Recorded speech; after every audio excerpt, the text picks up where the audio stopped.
Are you having problems with your Shopify POS app not working and you want to be able to fix this? Well, then this video is going to be perfect for you, because in this video I'm going to show you a step-by-step guide on exactly how to fix this issue. So what you're going to do firstly is to just actually close your Shopify POS app, and instead you're going to go into your settings app on your phone. So open up your settings app, and now you should be taken to a page very similar to this.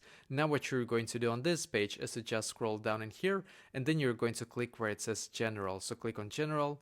Now scroll down in here once again and click on storage. And for some of you, it's going to take you a couple of seconds to load this page, just so you know.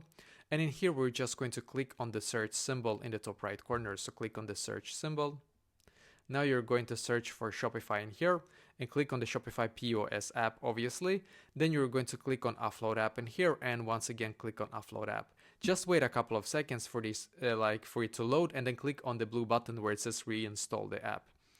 And sometimes it's going to say like unable to install or something like that. And if it actually does say that, what you're going to do instead, you're going to open up your app store if you have an iPhone, or Google Play Store if you have an Android. And in here, you're just going to search for Shopify POS. So just a second. Okay, just a second. Let's see. I think it could be a Wi-Fi issue as well. So just a second.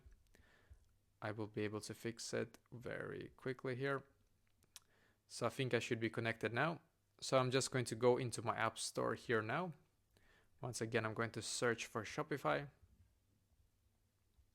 and click on the Shopify POS app in here, as you can see, and just click on the, like it's a cloud symbol or something similar like this, as you can see. And now I should be able to get the new version right here. As you can see, it's just going to take me a couple of seconds to be able to actually, get the app. As you can see, it says loading here for me now.